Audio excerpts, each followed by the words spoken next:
যুদ্ধের উত্তাপে যখন সরাসরি কথা বলা কঠিন, তখন নীরবে শুরু হয় আরেক লড়াই কূটনীতির। সামনে নয়, পর্দার আড়ালে। এই পরিস্থিতিতেই সামনে এসেছে তুরস্কের নতুন ভূমিকা। আঙ্কারা এখন যুক্তরাষ্ট্র ও ইরানের মধ্যে বার্তা আদান প্রদানে মধ্যস্থতা করছে বলে জানিয়েছে তুরস্কের ক্ষমতাসীন দলের এক শীর্ষ নেতা।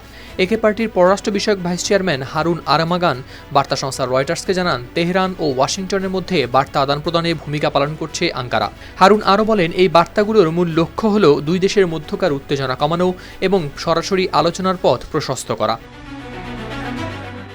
কারণ তুরস্কের অবস্থান এখানে একেবারে ভিন্ন। তারা একদিকে যুক্তরাষ্ট্রের সঙ্গে যোগাযোগ রাখছে, অন্যদিকে ইরানের সঙ্গেও বজায় রেখেছে ভালো সম্পর্ক। এই ভারসাম্যকেই কাজে লাগিয়ে আঙ্কারা নিজেকে তুলে ধরতে চাইছে মধ্যস্থতাকারী হিসেবে। এই কূটনৈতিক তৎপরতার মাঝেই তেহরান থেকে আসে আরেকটি বার্তা। ইরানের প্রেসিডেন্ট মাসুদ পেজেশকিয়ান আগ্রাসী জায়নবাদী শাসনের বিরুদ্ধে দৃঢ় অবস্থানের জন্য তুরস্কের প্রেসিডেন্ট রিসেপ তাইপ এরদোয়ানের প্রশংসা করেন। তিনি মনে করেন, আঞ্চলিক উত্তেজনার মধ্যে তুরস্ক একটি গুরুত্বপূর্ণ ভূমিকা রাখছে এবং মুসলিম বিশ্বের সংহতি ধরে রাখতে আঙ্কারার এই অবস্থান তাৎপর্যপূর্ণ।